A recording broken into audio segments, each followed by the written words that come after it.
Good morning, it's Tuesday, August the 10th, 2021, and welcome to our Good webinar series. Today we have presentations from Dave Messer, Anneke Auer-Olvera, and Hugh O'Reilly.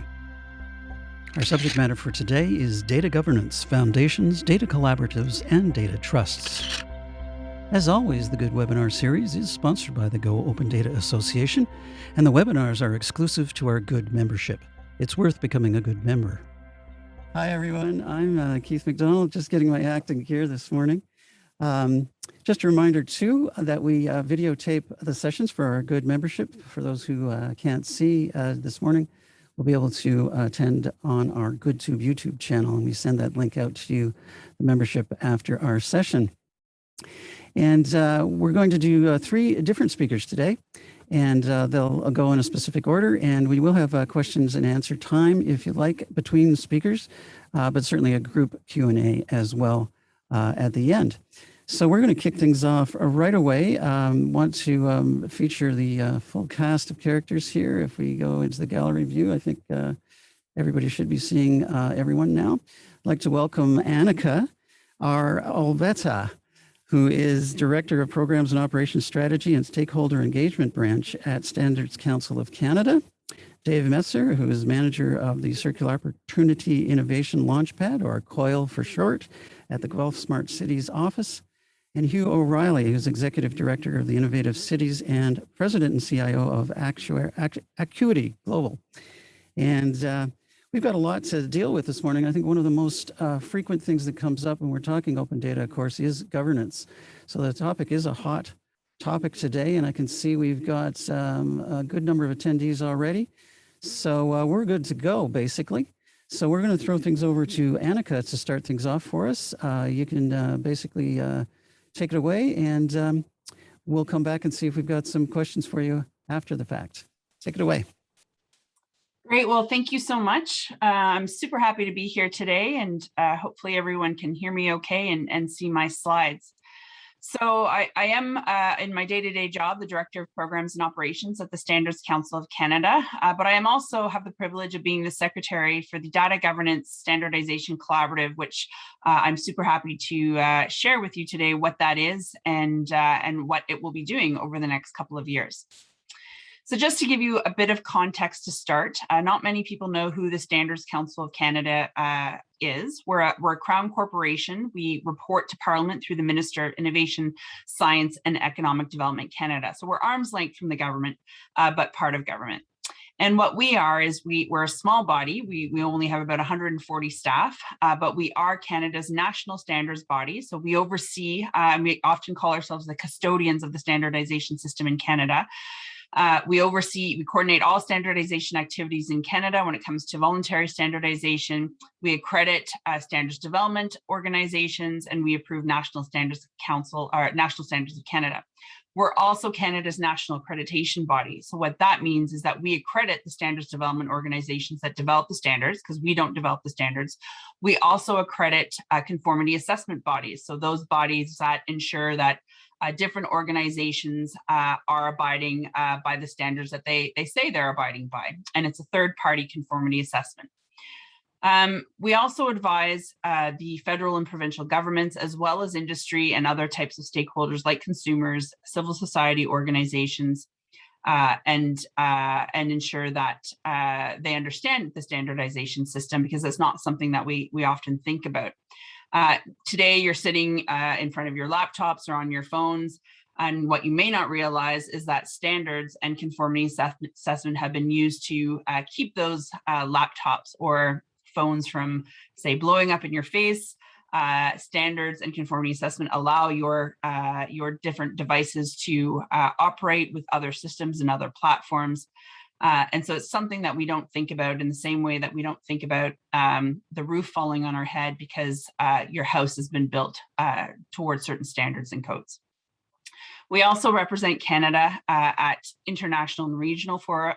So for example, we are Canada's representative at ISO, which is the International Standardization Organization.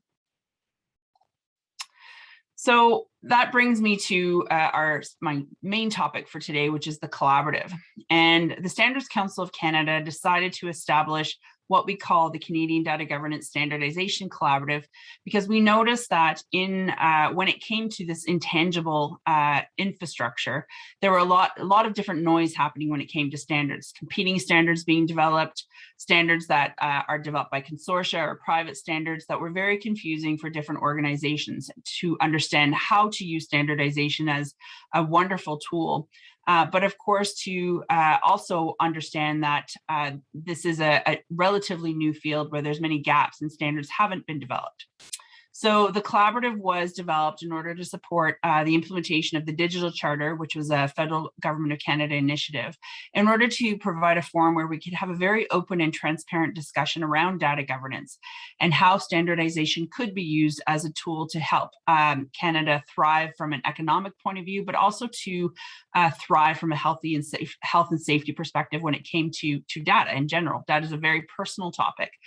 Data is used to access health records. Data is used in order to make financial decisions. Data can be used in good ways and bad ways.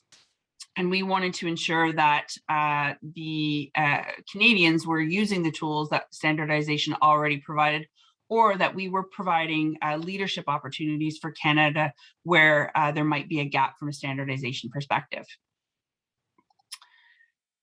We established the collaborative, and what was very important for us as part of this process is that it was a balanced committee, and we weren't expecting it to be as large as it was or to garner the interest that it really did. We were really lucky that members who joined the collaborative came from all sectors, all different types of organizations, that there was a balance between men and women and diversity, so that we could really look at data governance from its different diverse viewpoints. For example, we covered topics like bias in data, something really important, for example, in the immigration process, where data is collected and decisions are made based on data that could be very controversial.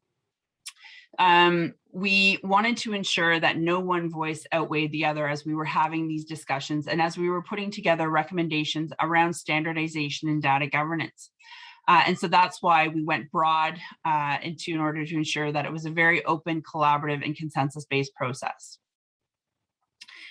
The point of the collaborative was not to boil the ocean, but to begin to look at different issues related to data governance that were of the utmost priority at the moment, not because there aren't 100 other issues that need to be looked at, but because we wanted to make sure that whatever roadmap we developed actually had implementable recommendations. And we knew that we wouldn't be able to do this if there were hundreds and hundreds of recommendations.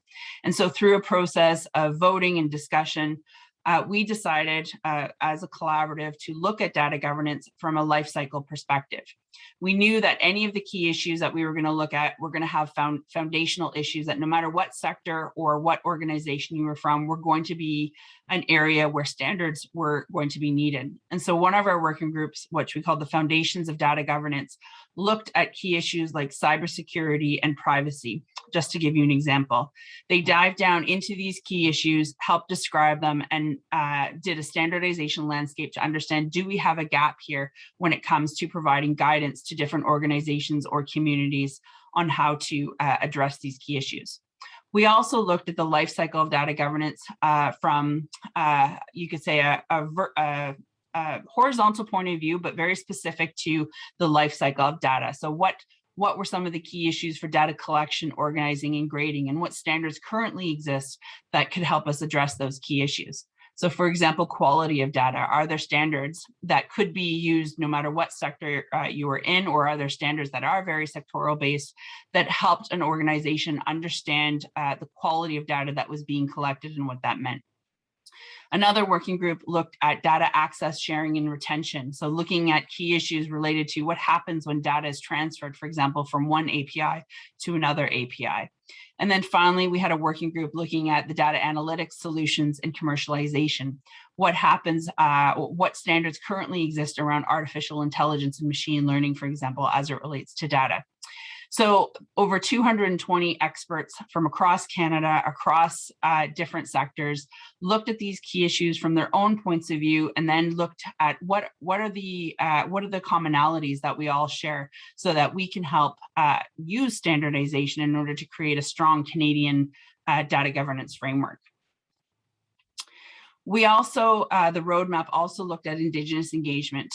We know that Indigenous data and sovereignty issues, especially now, is of top of mind. How do we make sure that what standardization solutions we develop as we look at data governance also takes into account different Indigenous perspectives from First Nations, Métis, and Inuit? And what we found was that some of the key issues were very similar to broader-based issues that were being discussed across Canada around authority, capacity, access, and culture, of course. We also knew that we couldn't look at these issues without understanding what it looked like from a sectoral point of view. And so part of the roadmap looks at use cases. How do we look at this from a practical point of view? And when this roadmap was being developed, of course, COVID was at its height. And it just so happened that all of the use cases that we looked at actually took into account what we were experiencing now during a pandemic. So our first use case looked at these different key issues from a community health perspective to understand what are the data weaknesses when it comes to Canadian healthcare system, and how can standardization help implement a community health framework. For example, when data is being collected from province to province around COVID vaccines, how do we ensure that the data can speak to each other so that we're able to make more informed public policy decisions? That has to, we have to make sure that the quality of the data being collected in each of the jurisdictions is the same, and that how it's being collected is similar. The second use case we looked at was digital identity and open banking. And one of the reasons we looked at this was because many people being stuck at home and many businesses were no longer able to access in-person services. Open banking was one of those examples. Yet how do you make it accessible when we're still living in an analog type of society where fax machines may be used, paper transactions or paper proof of your identity are the only things you can show in order to get access to some of these services. Our third use case looked at food supply chains, and more specifically, how from food to fork, that data supply chain impacted how we buy and consume food. For example, if you have a contamination of a lettuce, which is the use case that we used, is there a way where we can track that specific data to the contaminated lettuce without having to call a whole bunch of wasted resources in order to get rid of the contaminated site? And how do we inform Canadians so that they know that what they're eating isn't one of the contaminated sources? Finally, we also looked at a future use case that we'll be delving into over the next couple of years, which is children's surveillance and e-learning systems. The use case explored these data governance key issues from an e-learning perspective, which was also extremely relevant during COVID and is still relevant. Many of you may have children who had to go online during the pandemic. You were agreeing for them to use different platforms. You were probably not even aware that you were agreeing to sharing your children's information as well. Very little is known around the privacy of children's data and what happens to that data. And we rushed through it. And so it is now going to have a public policy impact because we're unsure of what happens to that data in order to keep our children safe. So what does this mean? I'm going to share a link after my presentation for those that want to access the roadmap and review it. It doesn't have to be read in its entirety. It has different sections that speak to different stakeholder needs. But right now we have 35 recommendations that came out of the roadmap, and we don't want that to become stagnant or just a book on a shelf. We, through Budget 2021, the Standards Council of Canada was announced would receive money in order to implement the roadmap and its 35 recommendations. We're going to call this the Data Governance Standardization Collaborative 2.0, which the Standards Council of Canada will continue to provide secretariat service and manage and oversee the required standardization and conformity assessment solutions that were recommended in the roadmap. We will work really closely with the government to do this, and we will also rely on our members because really the strength of our collaborative is our members and the different expertise that it brings to the table. We will go through those 35 recommendations to come up with standardization strategies and action plans for each of them in order to close the gap that was identified in the roadmap. The Standards Council of Canada will use a process on developing national standardization strategies for each of those recommendations where it makes sense to do so. And this is just a very high-level pictorial on how we do this. We look to understand the situation, the issue. We look to what we already have so we can adapt or adopt where possible. We don't want to reinvent the wheel. We only develop standardization strategies where it makes sense for Canada to provide leadership. And of course, that doesn't block any access doesn't provide any trade barriers because we have to create solutions that are in line with what Europe is doing, what the US is doing, but of course in a Canadian context. Once we develop a standardization solution, which could be a new national standard of Canada, it could be a different type of community source document, it could be a new conformity assessment scheme, or it could be supporting Canadians to actually participate in standards development work nationally or internationally. Once we have the solution, we work really hard to do outreach and capacity building because standardization isn't something that businesses necessarily think about like their IP strategies. And we're trying to encourage businesses and Canadians to think of it in a similar way. We work to make sure that there's an adoption either on a voluntary basis or a mandatory basis. Standards do become mandatory if they're referenced in regulation. It's whatever the need is for that solution. And then, of course, wider adoption. So what are some of the implementation challenges that we're going to have? We're not going into this blindly. We know that what we have to do over the next 5 years is very ambitious. We do need the strength of different Canadians and expertise to help us understand where it is the right place for standardization to help close those gaps. We have a lot of recommendations. We have 35 of them, some of them that are very complex. We need to ensure that there's Indigenous engagement, which is really hard when different Indigenous organizations are at capacity and don't necessarily have the resources to participate in a way that's meaningful to them. We also need to track the progress and incorporate the recommendations we had from our different use cases into the wider recommendations of these different key issues. And of course, there's the governance and information management sharing, which is always a challenge for any organization that is embarking on a very complex project. Over the next year, we will begin to promote our roadmap. That's what we're doing right now. We will re-engage all the members from the Data Governance Standardization Collaborative. We will look for new members who want to participate in the implementation of the roadmap. We'll begin to benchmark, do our benchmarking and best practices, put together an implementation plan, and we will have a dashboard that's available to the public so that they can track the progress on how these different recommendations the gaps are closing. The next 2 to 5 years will be focused on the implementation of actual projects for each of the 35 recommendations. So how can you get involved? We are hoping that I'll provide the link. You'll look at the roadmap, read parts of it that are meaningful to you, that you will distribute it, and that you will participate in its implementation.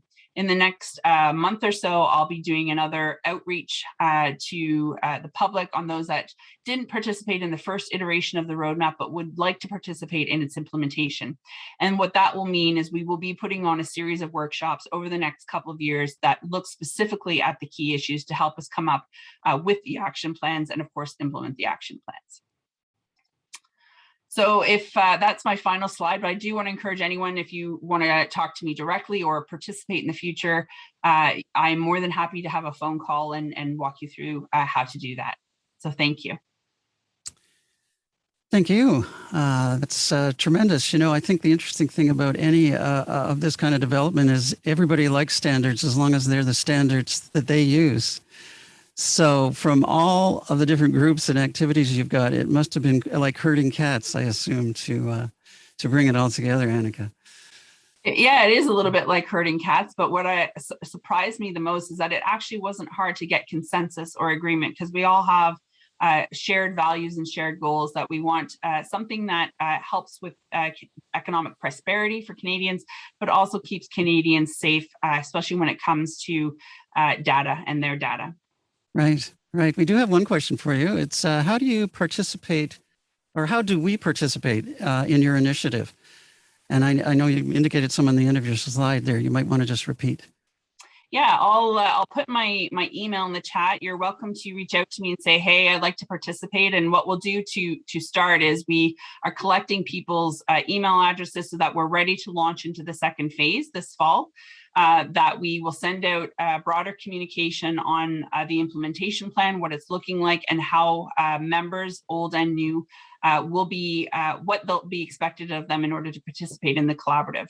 And most likely it'll be a pick and choose which key issues you want to focus on. So for example, helping to develop a standardization strategy when it comes to data quality. We'll have specific workshops on that in order to break it down and actually come up with detailed action plans that will later be funded either through the Standards Council of Canada or through other organizations in order to develop those strategies. Great work. Awesome. So we'll move on to Dave now and see what you've got for us today. Sure thing. Thank you so much, and thanks for having me. As was mentioned, I'm with the City of Guelph Smart City Office. Some folks may know that a few years ago, the federal government ran a program called the Smart City Challenge. There were 140 different municipalities who applied into this program to receive various tiers of funding to sort of implement their smart city vision. And the City of Guelph was fortunate to succeed. And we had our vision of creating Canada's first technology-enabled circular food economy. And it's interesting because I think it was outside of what a lot of other smart city projects were at the time. I think at the time, more were focused on transportation and sensors, you know, in the streetlights and things like that. And I think we were a little early in what's been a much broader shift now, is thinking about smart cities in terms of impact. So we don't just want, you know, Sidewalk Labs putting up a whole bunch of sensors in a region. We want to say, what is the purpose? What are we trying to achieve by this? And how is data and technology the enabler to get us to where we want to be? And I think that's kind of where our focus has been. So at a very high level for our Smart Cities project, which is called Our Food Future, which is funded by Infrastructure Canada, we have three goals. First is increasing access to affordable, nutritious food by 50%. Second, creating 50 new circular economy businesses and collaborations, which we are basically checking the box on this year, and I'll speak more on that, I think, a little later. And then increasing the economic benefits of waste. So turning waste into a resource is really the core piece there. And I should note that this is a very, very broad project across Guelph and Wellington County. We have over 150 organizations inside the tent with us, but then a much broader network beyond that. We have a regional social network that has close to 700 members on it. That's all working on different parts of this. And so, especially during COVID, data and technology have been key enablers for a lot of this work. In this sort of, you know, theory of change document I have up there, you can see we have these three sort of work streams that focus on our sort of 50-50-50 goals, but then there's also a whole piece on data and technology as an enabler. And I want to walk you through a few things that we're pursuing on this to see, you know, if we're trying to create a circular food economy, how can data and technology support that? And just actually to take it a step backwards, for those who aren't familiar, a circular economy is an economy that's designed where the waste output of one economic activity is the input of another activity. And so there's lots of sectors where this has been the practice for ages. If you go outside of Edmonton, there's, you know, there's pipes from one upgrader into the next upgrader where, you know, the sulfur that pops out of, you know, when they upgrade the bitumen becomes the feedstock for the next factory. Same sort of thing if you think about other sectors of the economy. Food is very interesting, though, because in Canada, 60% of the food we produce every year is wasted. And then 1 in 7 Canadians is also food insecure. So there's a whole bunch of different socioeconomic environmental challenges with the food sector that make it really ripe for a circular economy type approach. So just to show you, it's an incredibly active project. This is a recent map we did of all of the different programs and projects we have going on. There's a huge amount happening, and we're really trying to find ways to make sure that everything we're doing is informed and enabled by data and technology from the start. And so our first kind of approach with this was focusing on some of the bigger partners that we had at the table across the region. So we created a data collaboration group with Guelph, with Wellington County, the University of Guelph, our local school boards, public health, some other local health organizations, to really see, what data can we pull together to get a fuller view of what's happening with food in our ecosystem. We also obviously reached out and pulled in data from Statistics Canada and got amazing help from OMAFRA, the Ontario Ministry of Agriculture and Food, to really get, a fulsome view of data.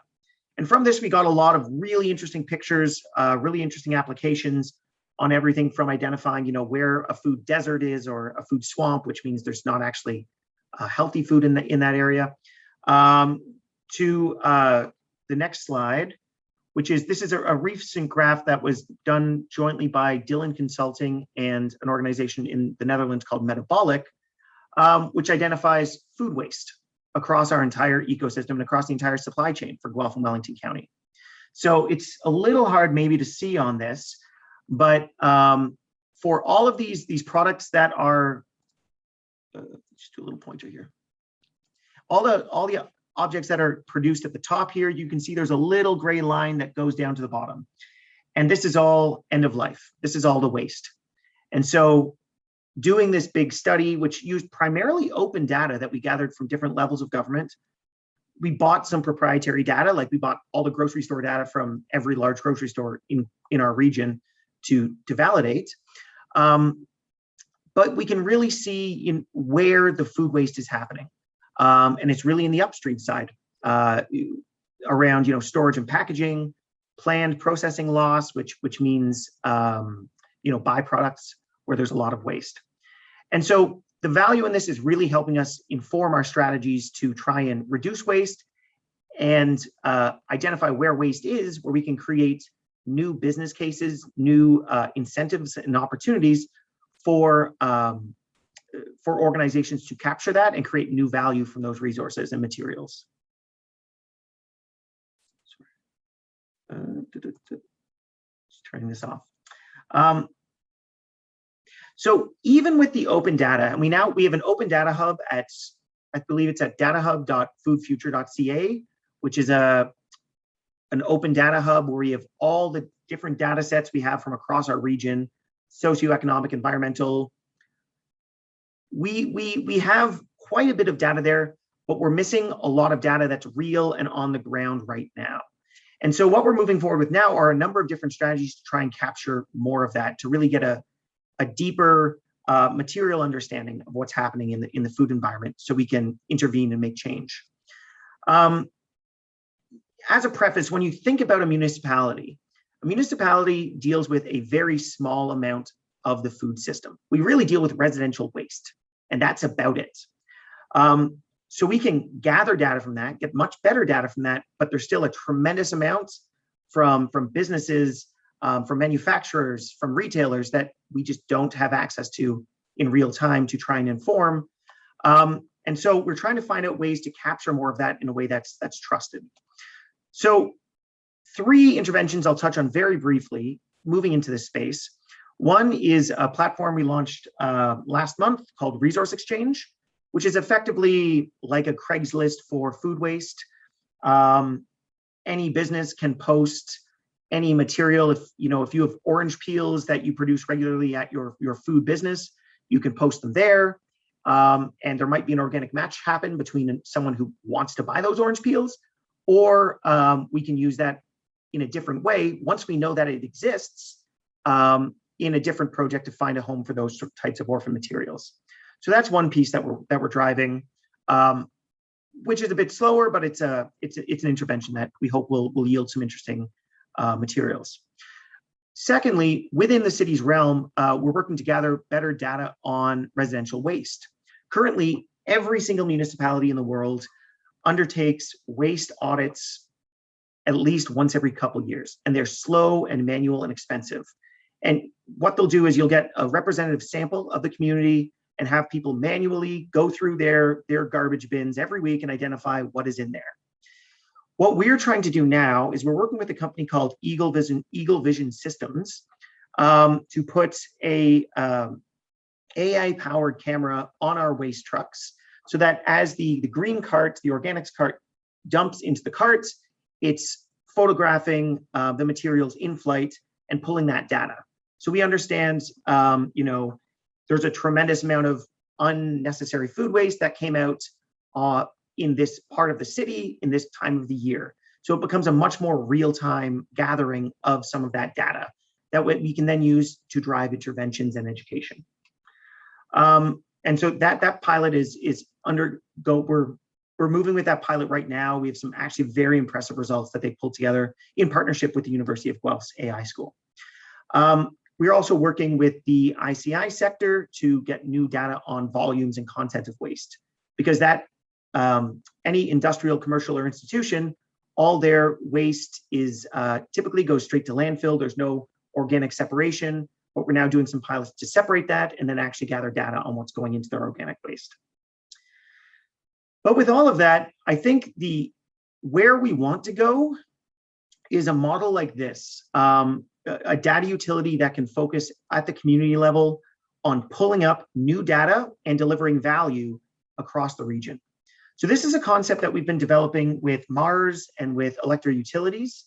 And it's really the idea of creating a data utility in the community as a trusted third party that users from particular sectors can control.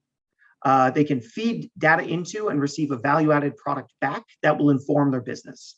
And I think we're conscious in putting trust at the center of this and making sure that there's community control, and it's not the government saying, we're setting up this data thing, please give us all your data, because no business wants to do that.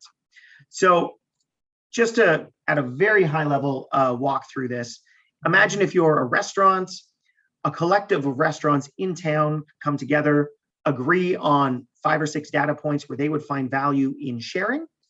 For instance, how many vegetarian meals have you sold in the last 6 months? Beer versus cider, which apps are people ordering from online? Anything like that. This is just as an example.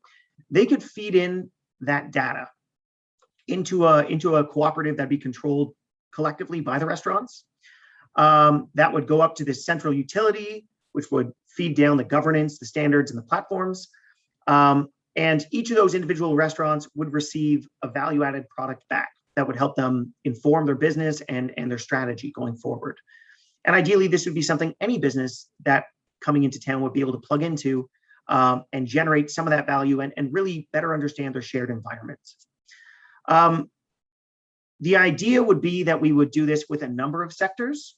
While it would generate, specific data for all the businesses, there would also be a portion of that data that we would be able to pull out as open data to understand what are the broader trends of the restaurant industry or the farms or food relief organizations in a region that then we could then use for policy development, for technology development, and a range of other things.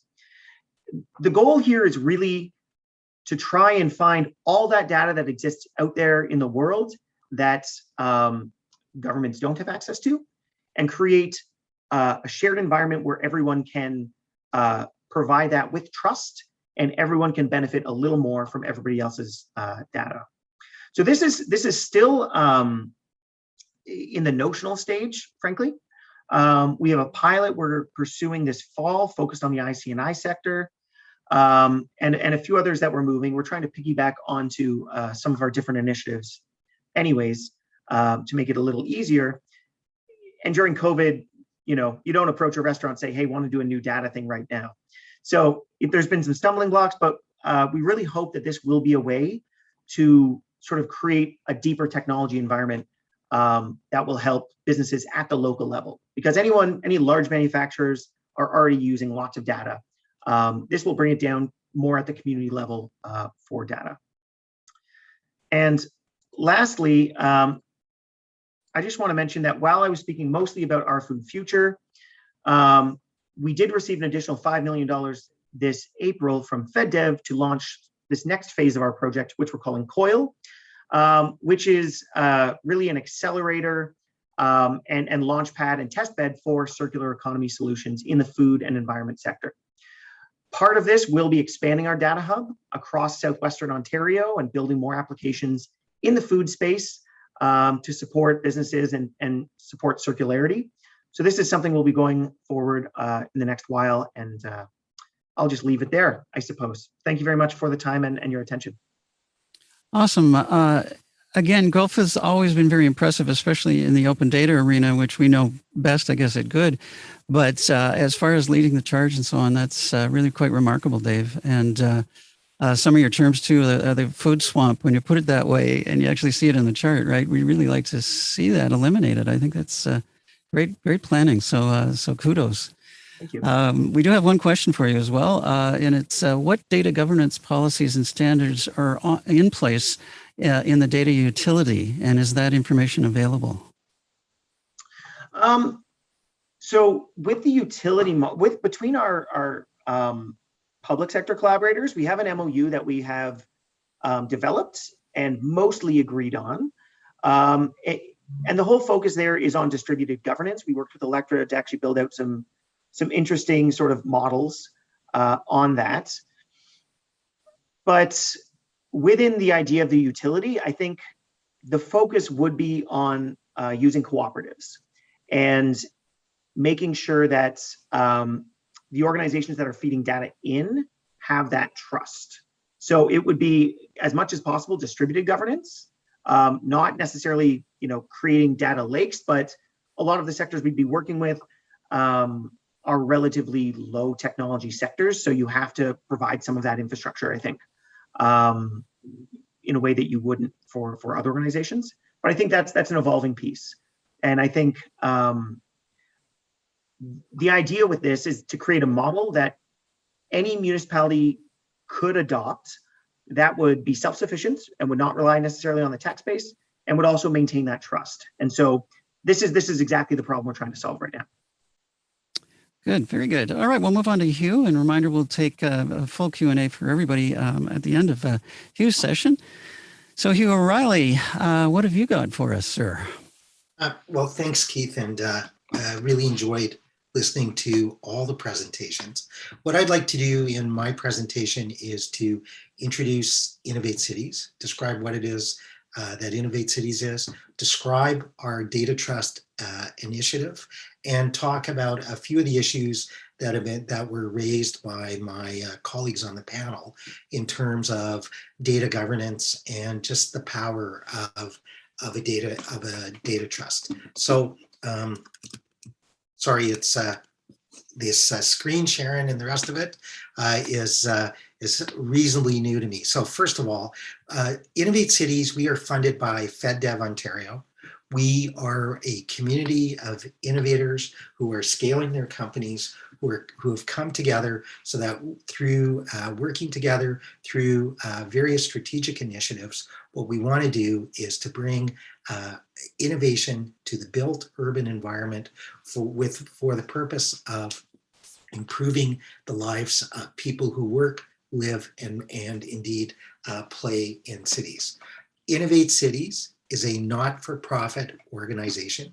One of the key initiatives that we have underway is building innovation infrastructure, because we think innovation infrastructure is going to be critical to the future of Canada, and also to ensuring that we play a role and innovators play a role in making sure that Canada continues to be a prosperous country and also continues to be a country that's a great place to live. Data trusts have a level of controversy associated with them. As you will see in the context of of this presentation and what it is we're doing, we take the issues of governance and privacy very seriously. We view ourselves, and what we're trying to do is that we are data fiduciaries, and that means we want to hold ourselves to the highest standards. We want to be transparent in so doing, and we also want to be accountable. So data trust, there's no shortage of literature on data trust. But essentially what it is how we see it. It's a technological platform that allows collectors of data to share their data with one another ethically, to also share it with innovators, and delegating the responsibility of governing the data to a third-party entity. That's essentially the value proposition that Innovate Cities is advancing. And one thing that I want to make really clear is we are in the process of building our data trust. This isn't a theoretical exercise for us. We are building a data trust as we speak. We are using the phenomenal technology of one of our innovators, Sightline Innovations, which has technology that means you don't have to deposit your data in our data trust. Instead you need to give the data trust access, and from there the data can be used, assembled, etc. Just to reiterate what I was saying before, we think a data trust is essential because it's very important. It's a trope now that data is the raw material or the gold or the oil of the innovation economy. So a data trust needs to be there in order to provide innovators with open source data so that they can gain access to it. Our data trust is intended to operate and will operate as a not-for-profit utility. So we will be, the cost we will charge to innovators and others to use the data will essentially be at cost plus a small margin in order to maintain the data trust. We also are taking the issue of privacy very seriously. Our data trust will operate in accordance with the principles of GDPR, which is, as we understand it, the highest privacy standard that exists. And we intend to operate in accordance with those principles, which are above current Canadian law principles, because we think meeting the highest standard is the best way to proceed.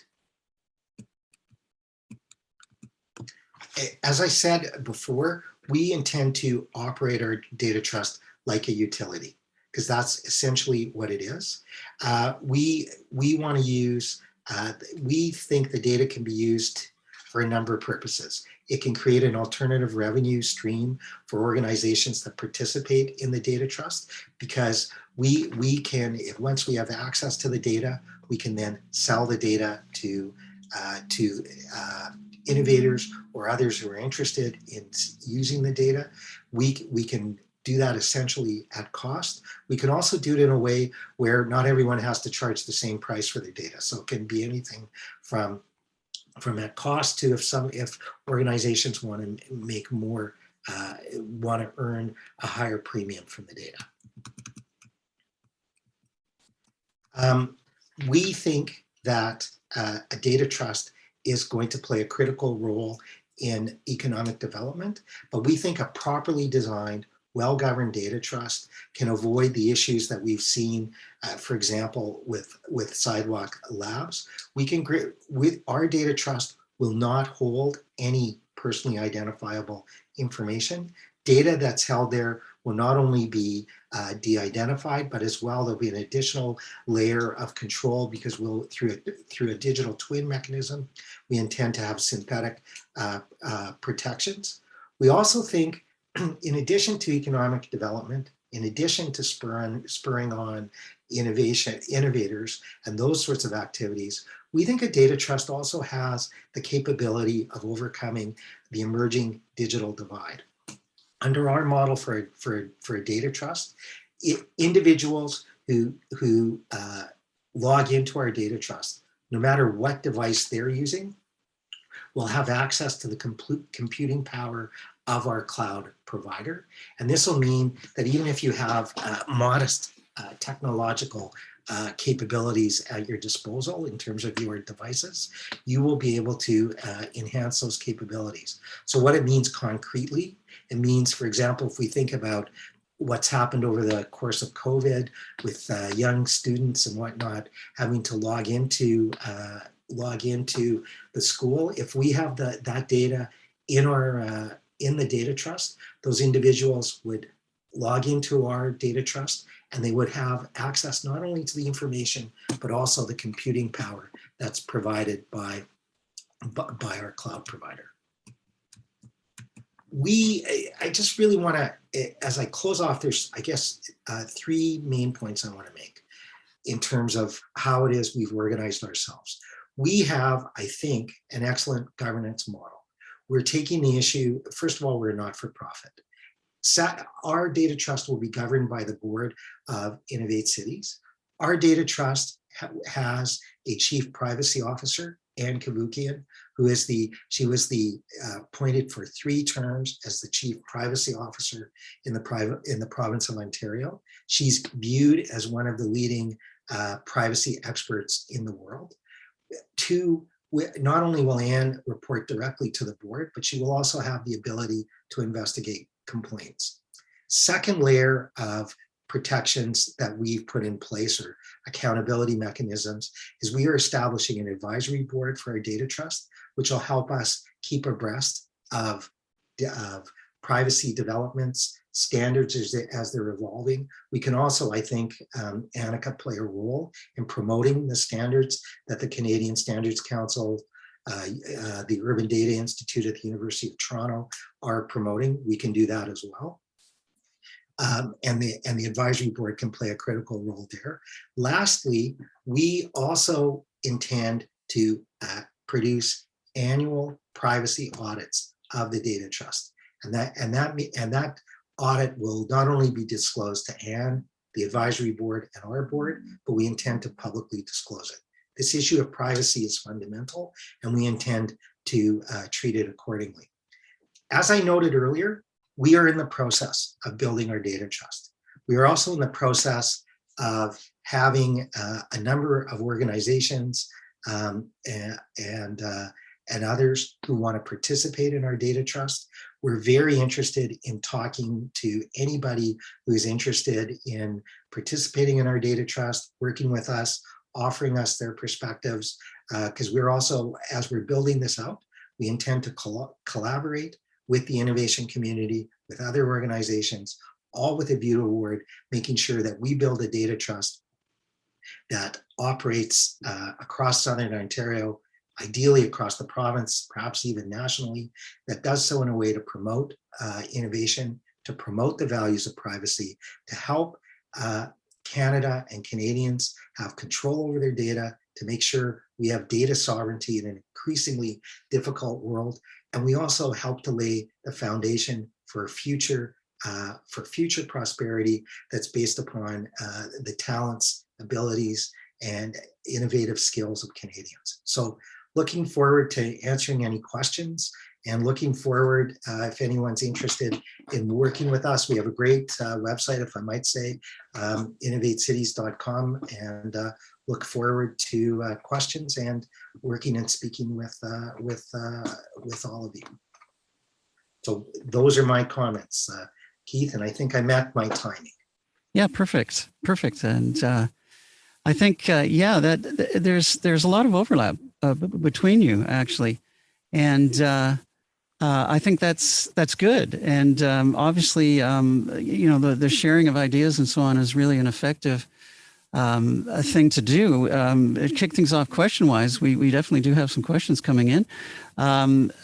Speaking of overlap, between the Data Trust and the Guelph Data Utility in particular, seems like an opportunity to collaborate. So we're wondering what your thoughts are, Dave and Hugh, in particular on that.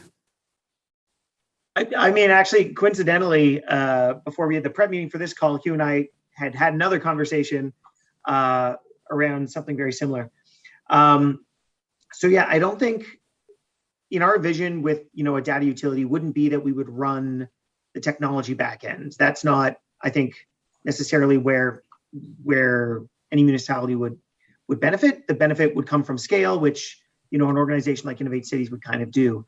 I think the benefit would be from what we would do would be at the local level and building that local trust and local control. And Innovate Cities is really kind of focused on that as well. So as we get down the line, I think there could be something very interesting there potentially.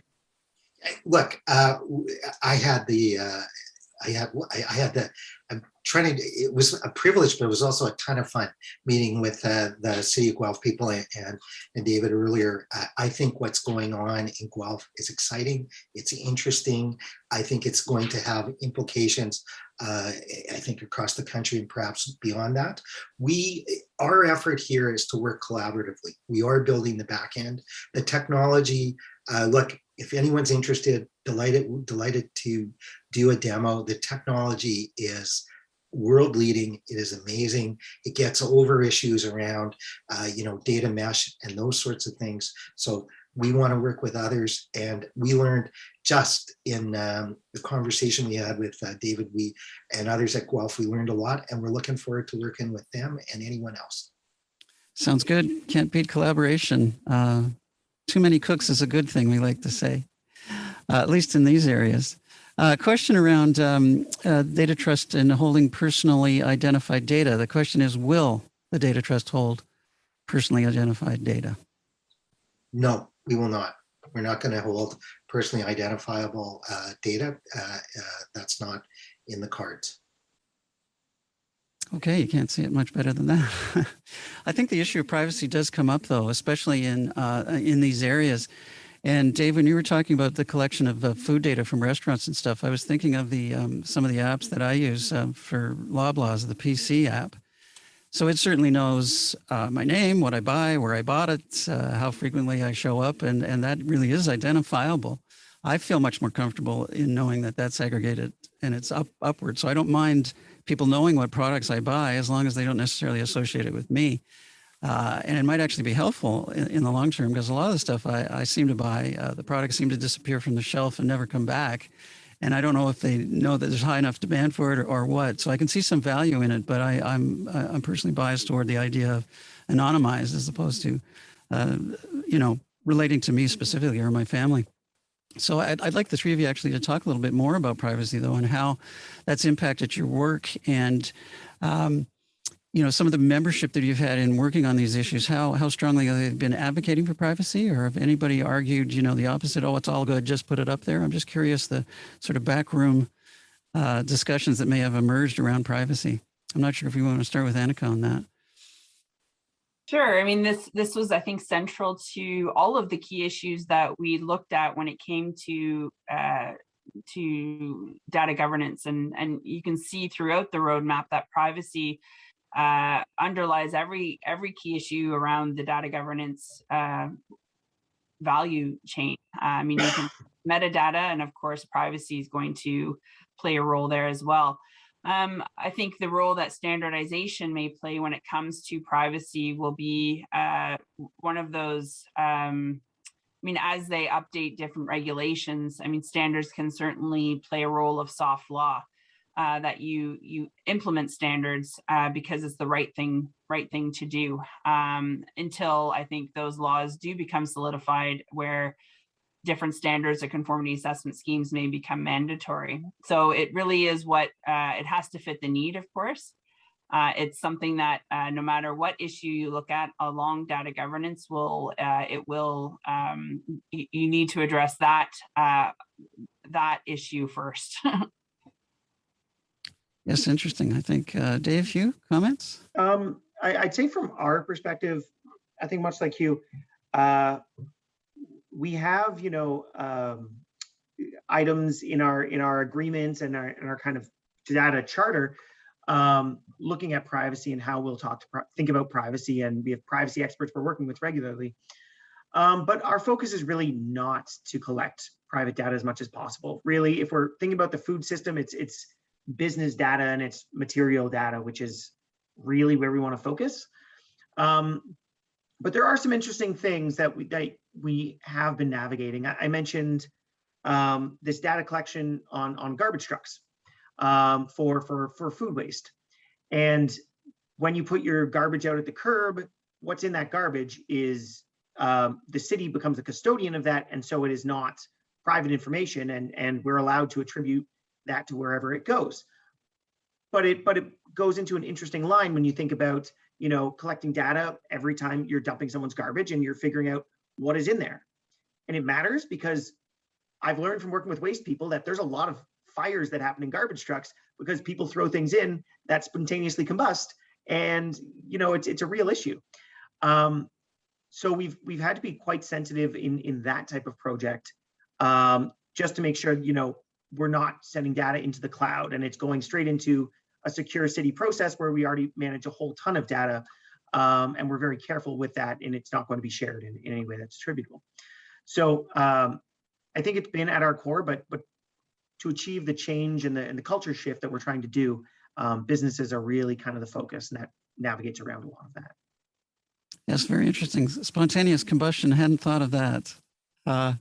Hugh, too, your reference, I think, on illusion and practice of transparency, I think, is related to this as well, isn't it? Yeah, although every time I hear spontaneous combustion, I always think about Spinal Tap, but leaving that aside, showing my age there, I would say in terms of how we're approaching the issue of data trust, we have a big focus on the word trust. And in order for a data trust to succeed, it needs to gain the trust of the people who live, work, visit, play in urban environments. Otherwise, it's dead in the water. That's what the unfortunate Sidewalk Lab experience proved to us. So we have put, from the moment we started building our data trust, we put privacy as a central focus. That's why we've retained Anne Kavukian. That's why we will comply with GDPR principles. And that's why we want to be transparent and accountable in how this data trust operates. Because we think not only is sunlight a good sanitizing vehicle, but it also helps to build trust. And by having accountability and a complaints process, it means individuals may well be more predisposed or learn to better trust what's going on and have confidence in what it is we're doing. Yeah, I think that's significant for sure. And we're working on a Good Cafe, by the way, with Anne Kavukian to talk about privacy. So it's interesting to note that you have her on board. One final question before we wrap up.